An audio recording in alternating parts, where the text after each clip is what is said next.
Welcome. खैर मकदम है आप सभी का मिशन इन्फो हब के इस सीरीज़ में, जो कि हम हफ्ते में एक दिन आपके लिए लेके आते हैं। और हमने इसका नाम रखा हिंदुस्तान का कानून सबके लिए या इंडियन लॉ फॉर ऑल। इसी के तहत हमने शुरू किया था कॉन्स्टिट्यूशन को पढ़ना, हमारे संविधान को समझने की कोशिश, और अलग अलग केस स्टडीज़ के साथ हम एक एक आर्टिकल को समझ रहे थे। तो पिछले कुछ वीडियोज़ में आपने आर्टिकल 1 से लेकर 18 तक समझा।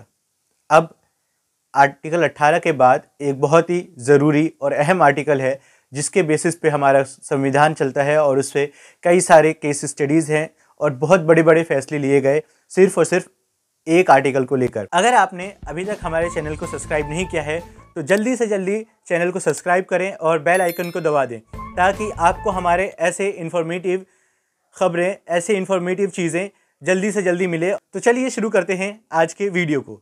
ये आर्टिकल जो है वो है आर्टिकल 19, और इसके तहत 6 मौलिक अधिकार दिए गए, मतलब मौलिक फ्रीडम या फंडामेंटल फ्रीडम्स जो है 6 फंडामेंटल फ्रीडम्स दिए गए, और इसी के बेसिस पर कई सारी चीज़ें चल रही होती हैं। तो जी आइए हम आज के इस वीडियो में समझने की कोशिश करते हैं आर्टिकल 19 क्या है, उसमें क्या कहा गया है, उसकी केस स्टडीज़ क्या है। चलिए सबसे पहले हम आपको बता देते हैं आर्टिकल 19 में हम क्या क्या चीज़ पढ़ेंगे, और फिर हम इस वीडियो को आगे शुरू करेंगे। आर्टिकल 19 में जो हम सबसे पहले समझेंगे और पढ़ने की कोशिश करेंगे, वो हम पहले एक ओवरव्यू लेंगे आर्टिकल 19 के 6 फंडामेंटल फ्रीडम्स के। उसके बाद हम उसी के हिसाब से चलेंगे, मतलब कि उसमें सबसे पहले आ जाएगा आर्टिकल 19 क्लॉज 1 और क्लॉज 2, जिसमें हम उसके मीनिंग, स्कोप और उसके फ्रीडम्स को लेके बात करेंगे। साथ ही साथ उसी में हम केस स्टडी भी लेके चलेंगे। उसके बाद जो हम पढ़ेंगे वो है फ्रीडम टू असेंबल, मतलब कैसे असेंबल हो सकते हैं, उसको लेके पढ़ेंगे। उसके बाद आएगा कि हम रिजाइड कंट्री के किस पार्ट में कर सकते हैं, क्या है, उसको भी केस स्टडीज़ के साथ समझेंगे हम। फिर फ्रीडम ऑफ प्रोफेशन आ जाएगा कि आप क्या काम कर सकते हैं, क्या नहीं कर सकते हैं, उस सब चीज़ों को हम एक साथ देखेंगे। और इसी तर्ज पे हम चलते रहेंगे आगे इस आर्टिकल को समझने में, क्योंकि हिंदुस्तान का कानून जो है या हिंदुस्तान का संविधान जो है वो बहुत बड़ा है, और उसमें एक मेजर रोल जो प्ले किया है उसके डेवलपमेंट में वो आर्टिकल 19 है। क्योंकि ये अपने आप में एक वाइड स्प्रेड है, खुला हुआ है, इसको अलग अलग तरीके से इंटरप्रेट किया जाता है और इसको समझने में मुश्किल भी होती है। हम कोशिश करेंगे कि आपको इस वीडियो में जितनी आसानी से समझा सके उतना हम कोशिश करेंगे। तो सबसे पहले हम शुरू करते हैं। आइए 6 फंडामेंटल फ्रीडम्स जो दी गई है आर्टिकल 19(1) के तहत, या आर्टिकल 19 के तहत जो 6 फंडामेंटल राइट्स दी गई हैं, 6 फंडामेंटल फ्रीडम्स दी गई हैं, उसको हम समझते हैं। सबसे पहले जो है वो है freedom of speech and expression, मतलब कि आपको बोलने की आज़ादी है, आप बोल सकते हैं, आपको बोलने से कोई नहीं रोक सकता है। उसके बाद है freedom to assemble peacefully without any arms, मतलब कि आपको एक जगह इकट्ठा होने की फ्रीडम दी गई है, आज़ादी दी गई है, लेकिन उसके साथ एक शर्त यह है कि आपके पास कोई आर्म्स नहीं होना चाहिए, आप सोसाइटी में डिस्टर्बेंस क्रिएट ना करें, वो चीज़ है। उसके बाद आता है freedom to form associations, union और कोऑपरेटिव सोसाइटीज़ इन इंडिया। उसके बाद आता है freedom to move freely throughout the territory of India. उसके बाद जो आता है वो है freedom to reside and settle in any part of the Indian territory. और उसके बाद आता है freedom to profess any occupation, trade, business और एनीथिंग। तो ये है 6 फंडामेंटल फ्रीडम्स जो कि आर्टिकल 19 में दिए गए। और चलिए अब हम शुरू करते हैं आर्टिकल 19(1) जो कि है freedom of speech and expression, मतलब बोलने की, अभिव्यक्ति की आज़ादी। जो सबसे पहला आर्टिकल 19 का क्लॉज 1 है वो है, और हम इसी को आप समझते हैं आगे। इंडियन कॉन्स्टिट्यूशन का article 19 clause 1 sub clause A जो है वो कहता है कि every citizen of India has the fundamental freedom of expression and speech, और ये गारंटी भी देता है, मतलब कि भारत का कोई भी नागरिक है और वो कहीं भी किसी भी पार्ट में रह रहा हो, भारत में, हिंदुस्तान के किसी भी कोने में रह रहा हो, उसको एक सबसे बड़ी आज़ादी जो दी गई, सबसे बड़ी चीज़ जो दी गई वो है बोलने की आज़ादी। अगर आपको बोलने से रोक दिया जाए तो आप आज़ाद नहीं हैं, मतलब आपको दबाया जा रहा है, आपको सप्रेस किया जा रहा है, आपको फ्रीडम नहीं है। लेकिन अगर कोई भी स्टेट जो है, कोई भी राज्य है, वो आपको बोलने की आज़ादी दे रहा है, वो कहता है कि आप बोलने के लिए आज़ाद हैं, आपके पास किसी तरीके का रोक, कोई भी इंसान जो है वो आपको रोक नहीं सकता है बोलने के लिए। तो इंडियन कॉन्स्टिट्यूशन का article 19 clause 1 sub clause A जो है वो साफ साफ कहता है कि every citizen of India has the freedom to freely express himself, मतलब कि अपने आप को आज़ाद तरीके से बयान कर सके। और किसी भी डेमोक्रेटिक कंट्री में या लोकतांत्रिक देश में इस चीज़ की बहुत ज़रूरी है, क्योंकि पब्लिक ओपिनियन जो है, पब्लिक ओपिनियन बनने के लिए उनके पास आज़ादी होना चाहिए। अगर उनके पास आज़ादी नहीं है तो वो बोल नहीं सकते हैं और उनके पास ओपिनियन फॉर्म नहीं होगा, वो अपने राय को सामने नहीं रख सकते अगर आज़ादी नहीं है। तो ये एक बहुत ही ज़रूरी चीज़ हो जाता है कि नागरिक को आज़ादी दे, वो भी बोलने की आज़ादी। तो चलिए अब हम समझते हैं कि freedom of speech and expression का मतलब क्या है। What is the meaning of freedom of speech and expression. तो इसका साफ मतलब ये है कि किसी भी नागरिक को, किसी भी इंसान को ये अधिकार है कि वो बोल सके, साथ ही साथ वो अपने आप को आज़ाद तरीके से एक्सप्रेस कर सके, बता सके कि मैं ये चीज़ चाहता हूँ। तो इसी में ये चीज़ आ जाता है कि एक नागरिक के पास राइट टू स्पीक है या राइट टू स्पीच है। उसके बाद वो किसी पब्लिकेशन से, जैसे कि आप राइटिंग से कर सकते हैं, आप इंटरनेट के ज़रिए से कर सकते हैं, आप कुछ इमेज लगा के कर सकते हैं, मतलब कोई फ़ोटो लगा के भी आप कर सकते हैं अपने आप को एक्सप्रेस। चाहे तो आप किसी साइन लैंग्वेज में भी अपने आप को एक्सप्रेस कर सकते हैं। मतलब आपको किसी भी तरीके का रोकथाम नहीं है कि आपको रोक दिया जाए कि आप नहीं बोल सकते हैं। Freedom of speech and expression का एक बहुत ही वाइड स्कोप है, जिसको खुला है, मतलब हर तरीके से खुला है। उसको इंटरप्रेट करने के लिए, उसको समझने के लिए अलग अलग तरीके से देखा जाता है। अब जो एक चीज़ है वो पब्लिक ओपिनियन फॉर्म करने के लिए पब्लिक को है कि वो एक दूसरे से बात करे, उनके पास आज़ादी हो। और किसी के पास कोई भी आइडिया है तो वो उसको सर्कुलेट कर सकता है, वो उसको प्रोपगेट कर सकता है, वो उसको इवन पब्लिश भी कर सकता है अगर किसी इंसान के पास आइडिया है। तो ये है freedom of speech and expression का मतलब। अब जो दूसरी चीज़ है freedom of speech and expression में, वो इसका स्कोप, कि वो किस हद तक लाजिम है, किस हद तक उसको आप सोसाइटी में रिलेवेंट बना सकते हैं। तो इंडियन कोर्ट्स जो है वो freedom of speech and expression के कई सारे पहलू को सामने रखती है और वो बोलते हैं कि ये पहलू हैं।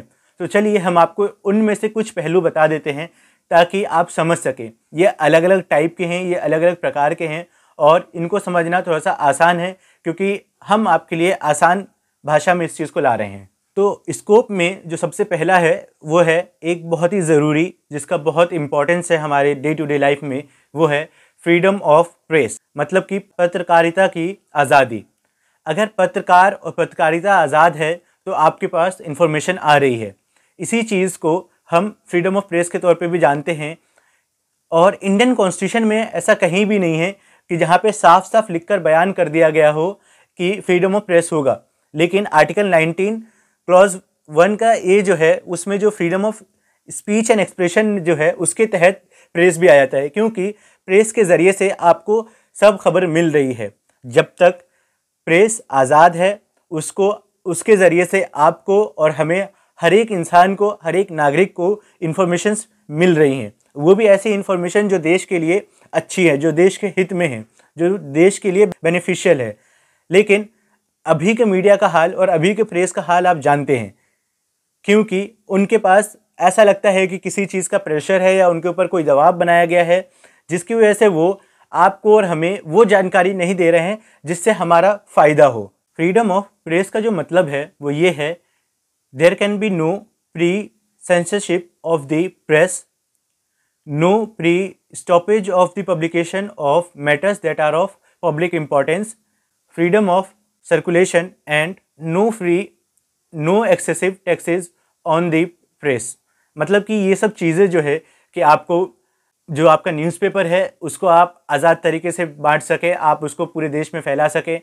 जो मैटर है, जो पब्लिक इंपॉर्टेंस का मैटर है, उसके ऊपर कोई पहले से रोकथाम नहीं होगी, या किसी भी प्रेस के ऊपर एक्सेसिव टैक्स नहीं लिया जाएगा, मतलब बहुत ज़्यादा टैक्स नहीं डाला जाएगा। तो ये सब कुछ चीज़ें हैं जो freedom of speech and expression के तहत, और उसका जो पहला पार्ट हम इसको समझ रहे थे स्कोप में, वो कि फ्रीडम ऑफ प्रेस में क्या है, ये चीज़ है।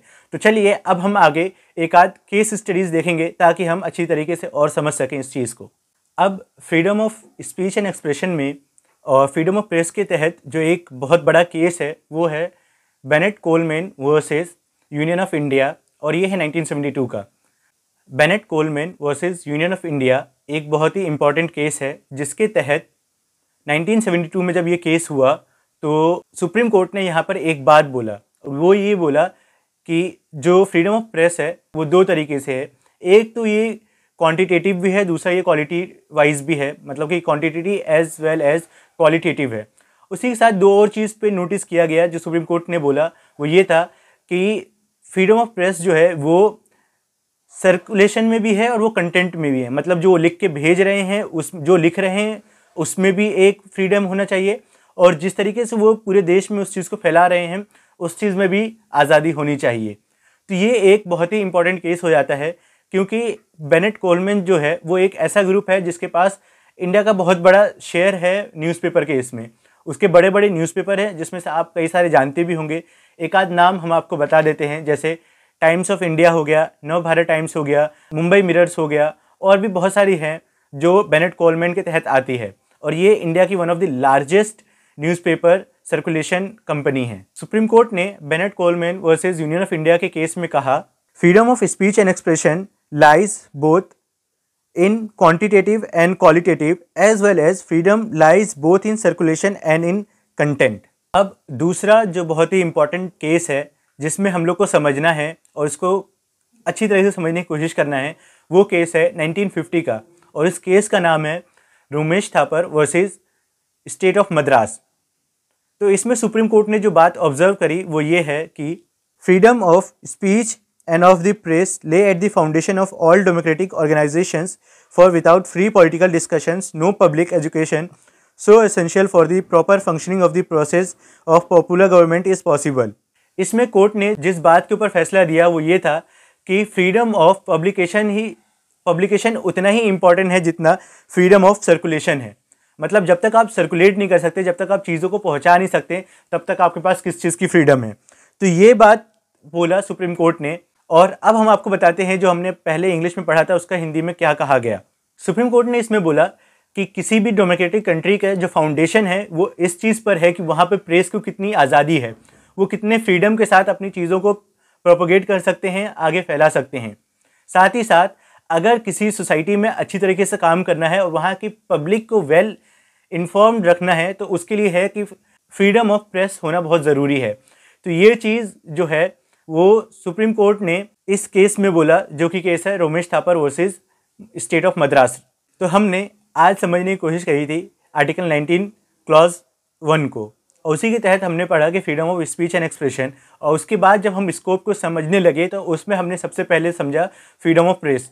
अब स्कोप जो है freedom of speech and expression का वो बहुत ही बड़ा है। इसमें 5 पार्ट और हैं जो हम आपके लिए अगले वीडियो में लेके आएंगे। इसी 5 पार्ट में इसी के 5 जो विभिन्न प्रकार के फ्रीडम जो दिया गया है, जो freedom of speech and expression के तहत आता है, उसमें हम आपके साथ उसको हम बयान करेंगे, उसको समझाएंगे, और साथ ही साथ अलग अलग केस स्टडी भी हम बताएंगे ताकि हमारे जहन में ये चीज़ अच्छी तरीके से बस जाए। तो आज के वीडियो में हमने समझा freedom of speech and expression, जो कि आर्टिकल 19 क्लॉज 1 है इंडियन कॉन्स्टिट्यूशन का। उसी के तहत हमने उसकी मीनिंग को समझा, और उसके बाद हम स्कोप को समझ रहे थे, जिसमें हमने स्कोप का सबसे पहला जो इम्पॉर्टेंट पिलर है उसको हमने समझ लिया, वो था फ्रीडम ऑफ प्रेस। अब इसी स्कोप के 5 पिलर्स और हैं जिसको हम अगले वीडियो में लेके आएंगे आपके लिए। आज के वीडियो में बस इतना ही। अगर वीडियो आपको इन्फॉर्मेटिव लगी हो तो please like, subscribe and share. Also आप हमें कमेंट करके बता सकते हैं कि हम अपने आप को कैसे बेहतर करें। Thank you for watching nation info hub.